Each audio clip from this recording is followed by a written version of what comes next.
So, who was here last week for the talk on visualization? Oh, I missed last day. oh, did I you? did miss last week. Last time I was here was time. Oh, It was fabulous. yeah. Yeah, it was really good It was too. a real big day, that one. Much bigger and better than we expected. It would be nice if the weather had it been Yeah, sure. outside, and I thought it still went well, didn't it? I think it was cozy Yeah, this it way by was. being inside. I think if we'd been outside, we'd have frozen. Yeah, most definitely. The weather today, it's unpredictable, isn't it? Always.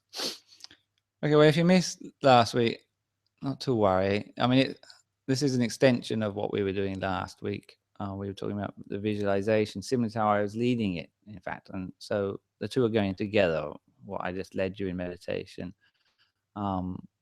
which last week I went into much more detail on that part of it. This is more focusing on the last part of it, which is once you're at the center of the body and you're starting to visualize the crystal ball, so to speak. So let me open this up and show you the PowerPoint. Okay. Okay.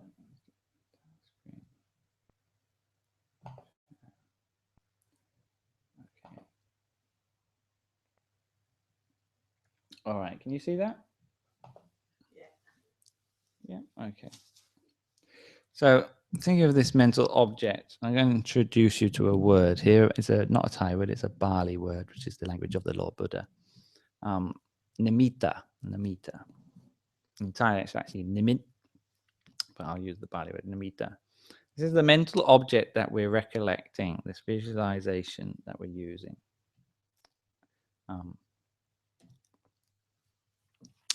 We're using this mental object to give the mind a focus, because obviously, as all of you will have discovered, the mind likes to wander around. It likes to think about this, that, the other. It likes to see different things, see faces. Or last week we were talking about some people who are seeing faces, and some people see all sorts of things. So it will not just wander around verbally, thinking about subjects with chatty thoughts, but it also wanders around visually as well, into daydreaming, basically. But you can also see all sorts of visions too.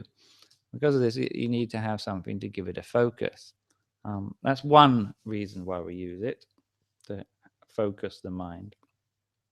But it's also the thing that will generate the deep concentration if we do it, which leads to various benefits coming from it. For example, peace and happiness. But it goes actually much further than just peace and happiness.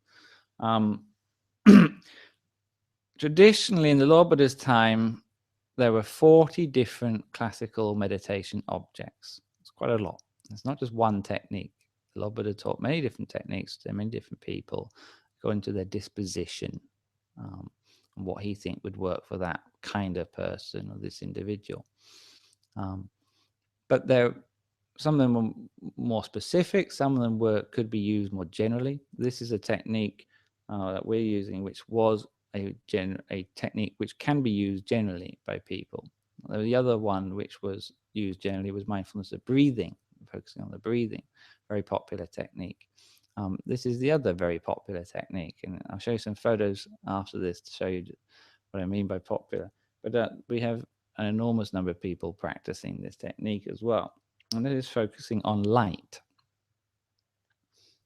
or what's called the Aloka Kasina. Kasina, there are various different types of kasina, 10 different types. For example, focusing on different elements, earth, air, water, fire, focusing on different colors. And it would be an object, like a circular object that would be created of this particular type. And then they're looking at this external object, and then they shut their eyes and try to remember it, try and visualize it. Okay, that's what a kasina is. Aloka is light object. But other than that, there's another section of another 10 items, or what's called recollections, 10 recollections that are used. For example, recollecting death, for example. But some of these techniques don't go very deep, but some of them go deeper than others. Three of them, which are very good and very commonly used techniques, are what we call Buddhanusati, Dhammanusati, and Sanghanusati. That is, Nusati means to recollect here. Buddha, Dhamma, Sangha is what we call the triple gem. The Buddha, well, I think you all know the Buddha, he's sitting behind me. The Dharma is what I'm teaching to you right now, his teachings, and the person who's teaching it is the Sangha. Okay, that is the monks who have learned the Dharma from the that's been handed. That's what we call a triple gem. So what we actually do is a combination, or we is up to us really which one we use. A lot of people do in Thailand the Buddha, okay, as their object that they're focusing on. So, for example, they'll look at the Buddha behind me, shut their eyes, and imagine that. Okay, they'll recollect that. But after a while, it will become a crystal Buddha, and that's what we call a Dharmakaya. And that's what our name of this temple is, and the name of our temple in Thailand. The Dharmakaya literally means body of Dharma, which is this image here. It is too deep for this subject to go into, but it is the inner self, the inner Buddha inside, not the historical Buddha, but our own Buddha nature that we can experience for ourselves through meditation. And they recollect it initially just as an object until it becomes clearer. They recollect it at the center of the body. That's the important thing here. Dharmanusati, recollecting the Dharma. The Dharma is experienced, not just as something we're teaching here, but is experienced as something that looks like a crystal ball in the center of the body. It's a strange thing, this, but once they attain to the Dharma, all the different teachings of the Lord Buddha, he didn't learn it from a book. He didn't learn it from another teacher. He experienced them all from inside of himself. It's like opening up an inner library, so to speak, and then teaching out of that inner library. Now, this knowledge there has a visual aspect to it as well, and it's a visual aspect to it initially is as a sphere, a bright, shining, clear sphere. So we recollect that by using a crystal ball and as a symbol of it until it gets brighter and clearer as we get more skilled at it. The Sangha Nusati is when we think about normally certain monks or our great teachers, our lineage masters. Here is the lineage. On the left is Lombo Wat Bat Nam, the golden statue. It's a real gold statue, solid gold, 1 ton of solid gold. We cast about 7, 8 of these now, solid gold statues. Have been putting in the places that he was born, where he became a monk, where he had attained his enlightenment, where he taught at his own temple.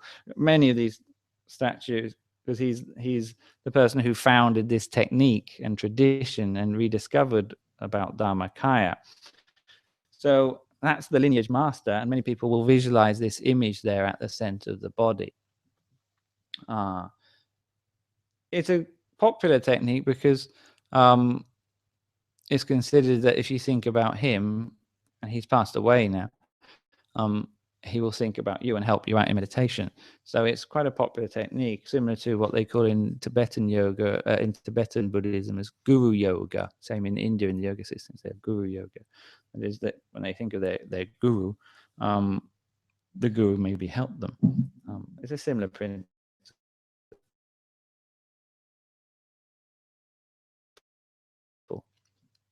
I was a guy in trained as a monk and became a monk. I'll show you some pictures of that later. So some people like to think of him at the center of their body. That's Lompo Tamachio. I'm Lompi, meaning venerable brother. He's Lompo, meaning venerable father. Lombu means venerable grandfather. So grandfather, father, brother. All right, it's all family here, including this nun here, Kunyai, which means grandmother. You're starting to get the point. Everybody in Thailand is all one big family. That's the way they refer to each other normally. Kunyai was the foremost disciple of Lombo Wat Bat Nam, the most skilled meditator in that time. And she was the instructor and teacher of Lompo Machio, and they together founded the temple. So some people do like to think about Kunyai at the center of their body as well. Some people just see them or spontaneously, and that can happen in meditation. You're thinking about the sun and suddenly one of these pops up. Doesn't matter, just whatever you see, just keep observing. Aloka Kasina would be when you're focusing on light. In the Lord Buddha's time, and I talked about this last week, imagine a monk is in a little monk hut in the forest and meditating at night. There's no light, so except the light of the moon, which would come in through a little hole he would make in the door, like a keyhole sort of thing, a little hole, and the moon ray would come down onto the floor and make a little circle, and he'd look at the circle and then try to remember that. As one way of doing it. In practice, staring at the sun is not very practical, you understand. But basically, we try to recollect light, and we can use the sun, or we could use the moon, or a star. It really doesn't matter. Many Westerners tend to like to use sun, moon, and star. And oftentimes when we lead meditation for a Westerner, that's what we're referring to. We recommend to use the sun. That seems to be very popular. Some people do like the moon, though. It doesn't really matter, okay? Choose what works for you, all right? I've known Christians to recollect the cross at the center of the body. I've known Muslims to recollect their crescent moon at the center of the body. That can work too. In practice, your starting visualization will kind of change after a while into something else by its own accord. And so it's just a starting point. There are other things you can try out. For example, a drop of water. Okay, we're familiar with that. Maybe it's more familiar with that than a crystal ball.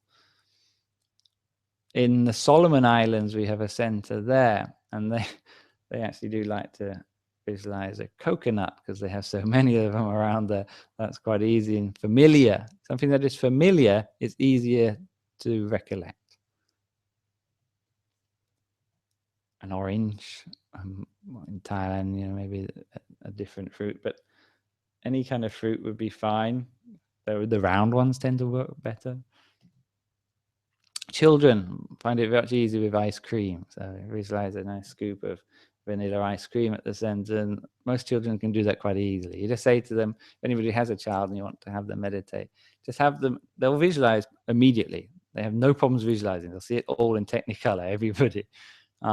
And just say to them, imagine you're eating some ice cream and you have a ball of ice cream. Imagine it, you gulp it down, it goes into the center of your belly. They'll see all of that, and then they'll get the whole experience just almost immediately. They're so pure and so innocent that this becomes very natural and easy for them. And they like ice cream. But there are inappropriate ones you could use. I've never met anybody try it, but objects related to sensual desire. So, no thinking of the girlfriend at the center, okay? You find you won't get too calm when you're thinking about this. You're wandering into all sorts of things. Objects related to ill will. So no thinking of guns or anything negative like this, all right? That's not going to create inner peace and happiness.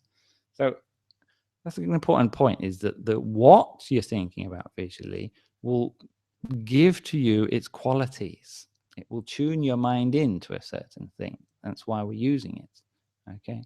So that's when we're picking out these Nimitta, we have to pick out Nimitta which have good qualities to them, not like a gun, for example. Any color is fine to start off with, like a golden Buddha or an orange, for example. As an initial image, yeah, that's fine. Although, generally speaking, transparent is best, just because after a while of thinking about it, it will become transparent anyway by itself as your mind becomes still. At the center of if it's placed at the center of the body, after a period of time, as your mind gets more pure, the image will reflect that purity by becoming transparent. So that's just the way it works. Any size, some people, wonder about the size, get worried about it. It doesn't matter. Whatever size you see it as, go with that. It's okay.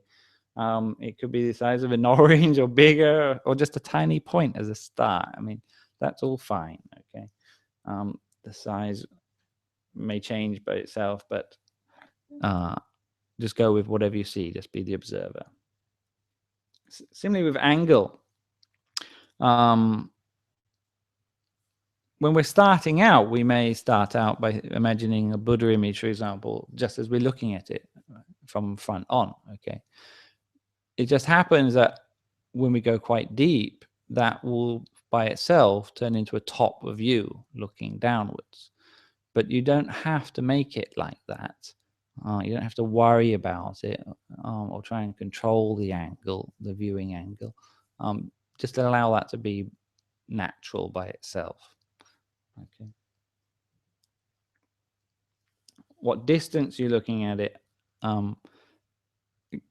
Again, maybe imagining at the center of the body, and you may have the feeling that you're sort of looking at it from inside the head, looking down. Maybe, okay, like quite far.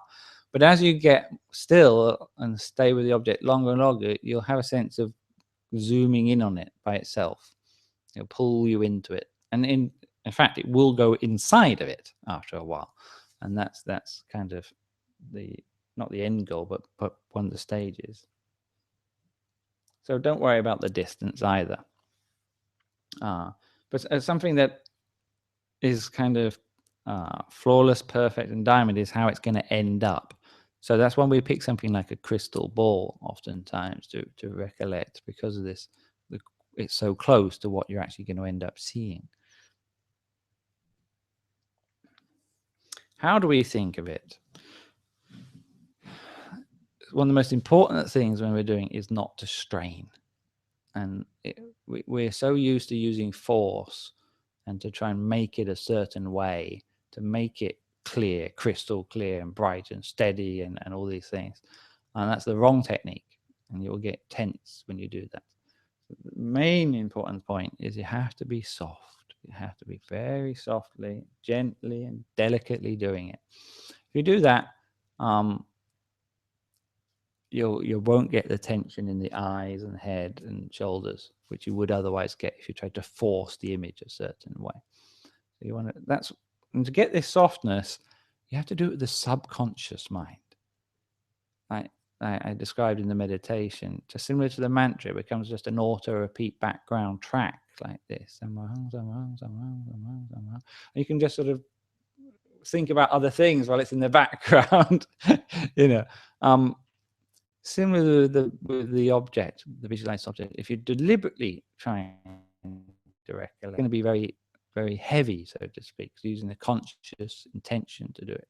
But if you can just delegate it to the subconscious mind, find that it becomes much softer and more natural. And that's how you'll then get a comfortable feeling, but you also have to do it comfortably, which means you're not forcing it. You're going at pace with it. Maybe initially it's very sporadic, not more continuous later on. You don't try and, as I say, think of it, or try and hold it in one place. It's not like that. So think of it, and after a while you think of it, and it comes back again, and it comes back again, and it comes back again faster and faster by itself.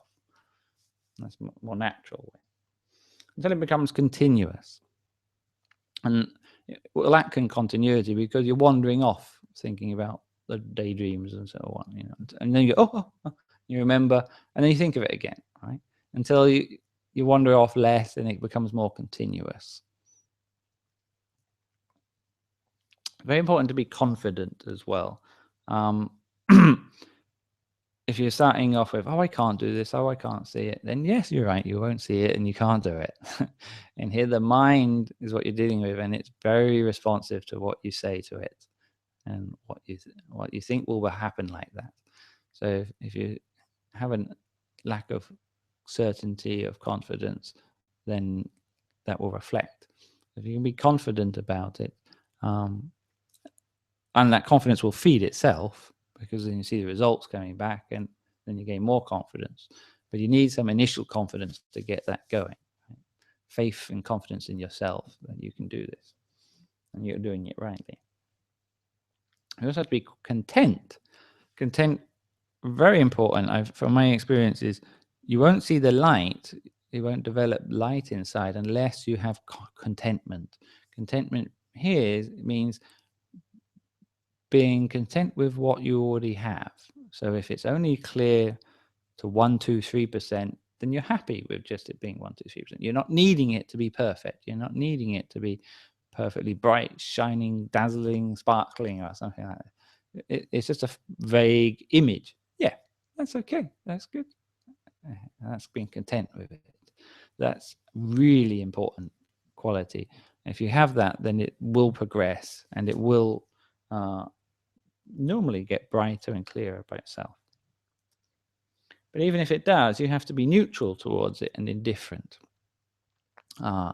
meaning you don't care what it looks like. You don't care what it does. You don't care even what object it's showing you, or if you can or can't see it, or any of the experiences in meditation. All of it, this key quality, neutral, indifferent, not excited, not averse, just watching it pass by neutrally. Then hopefully quietly, but that will take some time. But after a while, the mind will quieten down. Particularly you've done the samarahang and the chatting sorts are disappearing. Then you get the daydreams coming instead. Use the visual objects, and then the daydreams will get less until you just have the visual object and no thoughts of a quiet, still mind. So yeah, delicately, and again the same point I've made here is you're overlooking the imperfections of it. I remember when I first saw my crystal ball, it had like clouds on it, it had black marks, scratches on it, and all sorts. Until I stopped criticizing and started looking at the good bits of it, and then the whole image suddenly transformed on the spot into something much better to look at. Just because if you look at the dark clouds in life or inside, then that's what you see. But if you look at the silver lining, then that's what you get as well. It depends on our perspective, on our perception. So you need to have a positive frame of mind here, with this kind of loving kindness. So you're not criticizing it. We're so critical and finding fault in other people all the time. We can do that to ourselves with a crystal ball, whatever we're seeing. Instead, we want to have loving kindness towards it, nurturing, wishing it well. But in the end, just being neutral will work the most. The other thing is just to do it ordinarily. If I said, you think of your mother, think of your father, think of your dog or cat. Okay, just that way you just thought about it just then. You just reflected it just then in that ordinary way. That's the way you think of the object. It's nothing more than that. It's not like trying to hold this visualization. It's not like that. It's just thinking that person, recollecting this person, remembering that thing. Ordinary. And what will happen once you get the image is that there may be a center of that image arising. It may pull you in towards it. There may be a star emerging at the center of it, a point of light at the center of it. And you will go through that center, and another image will emerge out of it. And you do the same thing. You go into the center of that one. By itself, you go through the center of the center of the center of the center, with what we call the middle way. Going at the center of the body, we then have this expansion. We're focusing at the center of that expansion. And we have this image. We focus at the center of the image. Another image comes up, the center of that image, another image, center of the center of the center, all the way, the middle way. We think about this object without force, like I said, trying to make it steady, or make it clear, without expectation that it will become clear, that you will see it or won't see it, that'll be good as last time. Last week I could do this, so this week it'll be just like that again. No, every session's unique and different. It'll go up and down. There's no way you can make it do anything. Even if, I've been meditating a few weeks, so I should be getting better by now. It doesn't work like that. If you have expectations, it will stop it progressing. So learning how to let go of expectations is quite a skill. That's why children are so good. They have no expectations. They don't think. They just do. without analysis. Similarly, the children don't analyze things, but we adults, we tend to get the whole left brain analysis mode, trying to do a doctorate on the object at the same time. Why is it like this? Why is it like that? Or what is it? And yeah, you have to. Our abbot says to look at it just like a robot, right? That you have no brain. You just have to turn the whole thing off. Or just be like this webcam looking at me. Doesn't think about it. It just records and watches. just very neutrally, just watches. Doesn't analyze anything, which is good, because otherwise it'd be very self-conscious. Without direction, you are not the director of the movie. You are just the camera. That is to say that you don't have to change the angle. I did this when I was first meditating. I would change the angle, look at it, the object from different angles. That's being like the director. You don't want to control it. You just want to keep letting the video unfold by itself. Without thinking, without mental chatter. Hopefully, as I said, if you've waited until you've gone into theta to start doing this, that is to say that the most of that thinking chatter will have gone already through the mantra. And then the daydreams, the visual images are coming up, and then you're using this visualized object at that point. So there won't be too much mental chatter anyway at that stage. But some of the thinking you do get is observations. It's not so much analysis, but it's just, oh, it's got brighter. Oh, I can see it. It's these kind of observations. And that's a tricky one to let go of. Just have to be aware that you're doing that and let go of it. And without forgetting it, wandering off into daydreams and losing your mindfulness. Where to think of the object? Well, you can, like I led it, you can start off by going through the 7 bases of the mind. And you could stay on one of those 7 bases if it's feeling good at that place. Then you can do that. All right.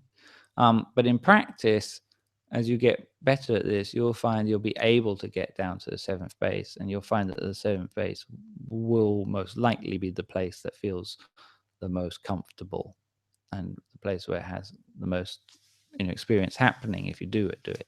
All right. But you can do any of the 7 bases. Particularly as a beginner, I do recommend that you get familiar with the 7 bases. It's difficult to jump to the 7th base that is on at the center of the body. It's like, where is it? If you pass through the other ones, you'll find you can get to that place quite easily. Until later on, you'll be there all the time, and so you don't need the 7 bases because you're already there. That's the ideal. The 7th center of the body, for the benefit of the who's new today. When we talked about the center of the body, if there's this line coming down from, if I'm sitting up straight, like the Buddha in behind, there's a line coming down from the crown, and it goes straight down to the perineum. It's one straight line. Most of the bases of the body are all on that same line. That is the 3rd at the center of the head, the 4th at the palate, the 5th at the top of the throat, and then the 6th at the level of the navel. But it's not at the navel, it's not at the front, you understand? It's goes straight down that line. So it's inside the body, all right, at the level of the navel. And then 2 finger widths up, about an inch up from that level of the navel, in the center of the body. That's the exact center of the body, the precise center of the body. And that's where the interesting stuff happens. But if you worry about it, and some people do, they worry about it. Am I feeling I'm too far to the left, or I'm maybe only 1 finger up, or am I below it? Or because it can feel a bit weird sometimes. I feel like I'm below it, or I'm too far up, or something. And then you start sort of wandering around your belly trying to find the right place. That's a big obstacle. Anywhere in the belly, let's just say that. It'll find its way there. Trust it. It will gravitate to the right place in the end. As soon as your mind becomes more calm, it will be drawn to it. You just have to put it in the right air, in the right ballpark, and it will get there. So And in fact, your mind will be quite big. I mean, maybe the visual object might be quite small, but your awareness will fill up most of the belly. So don't worry about it. It's, as I say, a big mistake. So if you just have this trust and confidence, then it will go well. If you get into worry and it's like a mentally fidgeting from one place of the belly to another, then you're going the wrong path already.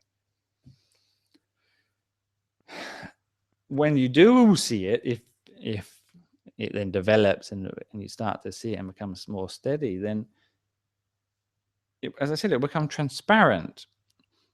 Particularly if it's the Buddha image, for example, when it becomes transparent, it's very easy attempting to look at the external of the image, for example, the face or the top of it or the hands or something like this. Don't pay attention to the externals of the image. The only bit that we want to pay attention to a little bit is at the center, the empty center of the object, not the exterior. Okay, that's a very important point at the later levels. And there will at some point appear a tiny star or point of light at that center. That's when the mind's becoming very focused at that point. When to think of the object? Again and again and again and again, repeatedly, continuously, all right? Along with the mantra, maybe initially, but you'll find that later on you'll ditch the mantra as you're going in. The mantra is actually quite a coarse technique. It's the alpha phase of the brain wave. Going into theta, you'll find that it's not going to work so well there. So that will disappear, and then you'll just have the image. But initially, you may be using it with the mantra. You can do it in meditation, obviously, when your eyes are closed, but you also need to do it eyes open, meaning when you're not meditating. It needs to be done as a mindfulness practice, which is what I'll discuss much more on in the mindfulness retreat I'll do next month. But it needs to be done outside of the meditation with your eyes open. So while you're breathing in, while you're breathing out, 2 times a day, our Abbot says, it's only 2 times a day when you're breathing in or breathing out, when your eyes are open, when your eyes are shut, meaning all day, all the time. Where you're sitting, standing, walking, or lying down. And we practice things like walking meditation to try and get used to doing this outside of the sitting meditation. And so you can do it in each activity while you're eating, watching TV, that's a difficult one. Driving, you can do it in every activity, all day and even all night. At the higher levels, it can stick all night long. You're just in, you don't even dream, you don't lose consciousness at a very high level, right? But it can be done. Can't think of the objects, and that's for most people at the beginning. So don't worry about it. It's normal to start out like that. And particularly certain days, there'll be occasions where you cannot think of it because you're probably still stuck in either beta brainwaves or alpha brainwaves. So you have to do the right technique for that stage, and that won't be this subtle technique of visualization. That's why you have to still the mind first. You have to let go. You have to use the mantra, for example, to help get that chatter down and get into, if not theta, at least deeper alpha. So use the mantra, Samahang, Samahang, Samahang, and the mind will quieten down. And then the daydreams start coming. That's the signal that you need to use a visual object, and you will be able to visualize. Once the daydreams start coming, that means your visualization ability is starting to get going as well, and then you can use it. So you have to let go of everything. That's usually the reason why you can't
unpredictable how it develops as well. So you can't really tell how it's progressing.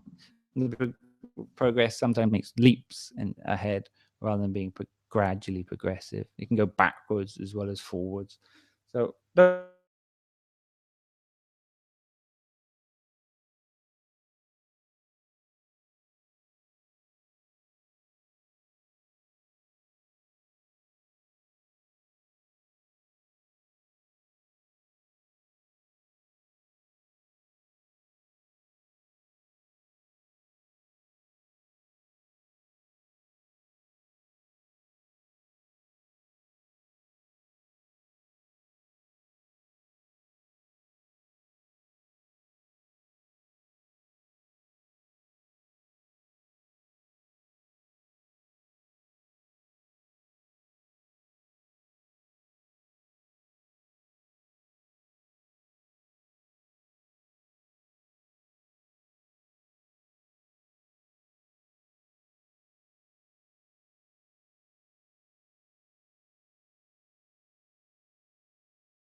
with your inner eye, it's a bit like that. Instead of directly paying attention to the object, you kind of just want it to be in the peripheral, and soft and delicate if you can do that.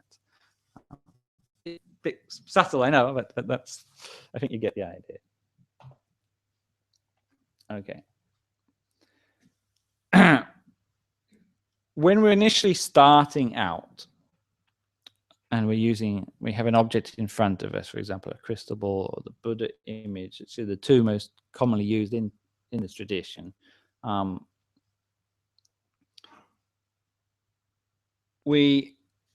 It's a rough object, it's an actual external object, and then we shut our eyes and we try to remember what we saw, and there'll be a very poor photocopy of it that briefly flashes up.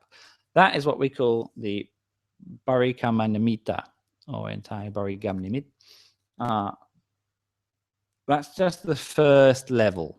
It's a very rough image of what we're dealing with. But as we then do that, recollect it again and again and again, that image will start to progress. It will start to develop until, and not easy, but it's already a big attainment if one does it, it becomes stable. That is, we don't just recollect it and it disappears, but we recollect it and it sort of hangs around for a bit, and then it disappears, and then it hangs around longer until it reaches the same, and reaches the next time we recollect it. It sort of crosses the boundary until they all become one long continuous thing, and then it sticks. And when it sticks there, it becomes clear by itself and becomes distinct. It can be as clear as if seen with the eyes, or clearer than you see it with the eyes. It can go much clearer, in fact.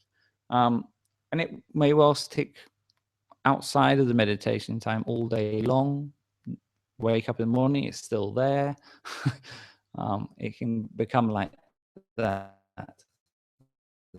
That's where meditation starts. There, it brings you in to happiness and peace and to being in a really good mood and in a very high state of mind as a natural state of yours now.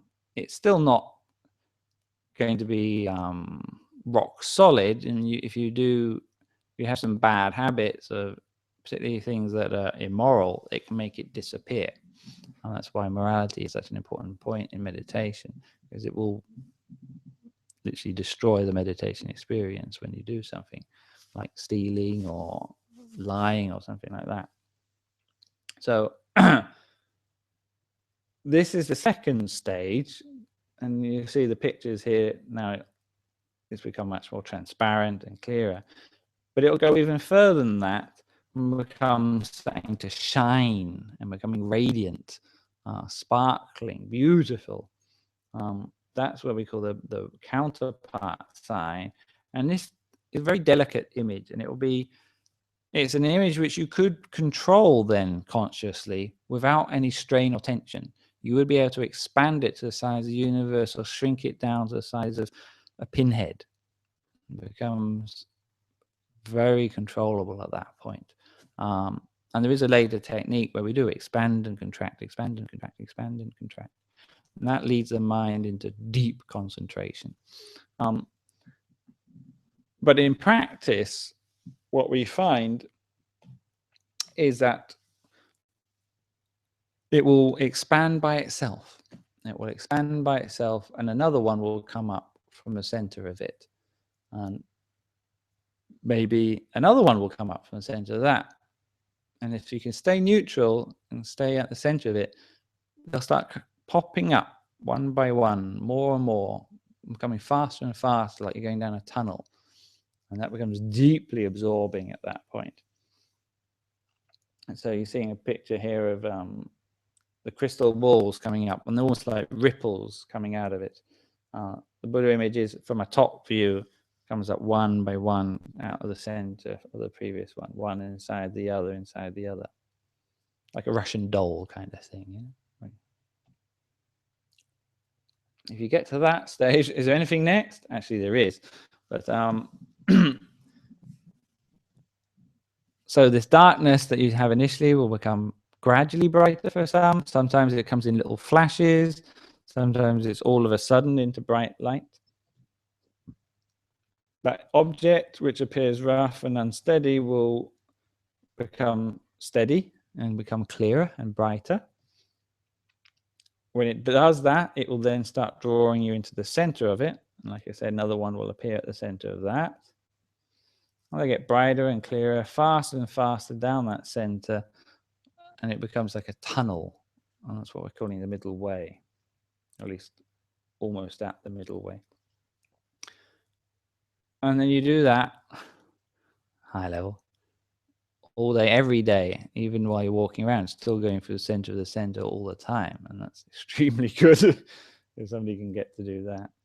And there are some further advanced techniques of expanding and contracting it. All these are developing great deal of concentration, but as a side effect of it is that you gain great purity of mind, and the happiness gets stronger and stronger until there's this like I said, there's a tiny star appearing at the center of it. The mind focuses down on a single point, what we call single pointed concentration. At that point, it goes into what's called traditionally called jhana, or the states of absorption, or samadhi in yoga, as it would call it. These are going into the deep states, spiritual states. And these are the states where, you know, very advanced meditation now, and all sorts of powers start arising up from the meditator at that point. Various things that they can use, but I'll go much more into that on for example, the Thursday night over a period of weeks, about how deep this can go, but it can go in extremely deep until when it gets really still at that point for a long period of time, it stops within the stop. It completely stops the mind. And at that point, the mind becomes so subtle, it becomes too subtle for the body. And so it kind of opens this dimensional doorway inside of you to your inner self. And you kind of pop out of this body, just like in the Matrix. When you seen the Matrix, the film? Oh, maybe a long time ago now. Basically, he's in this other world of the senses, but he then takes the blue pill, the red pill, right? And he comes out of that world down this tube into the real world. That's what can happen at that point. And they'll see this Dharma sphere that I mentioned earlier on, this bright crystal ball at the center, and going into the indescribable happiness and peace of the Dharma. So that's still actually just the earlier stages of meditation, but pretty pretty deep already. So that's enough I think for the beginner's introductory meditation course. It is now 9 o'clock. Anybody has to go home, they're obviously welcome to go home right now. Anybody who has any questions, they can linger around and ask them now.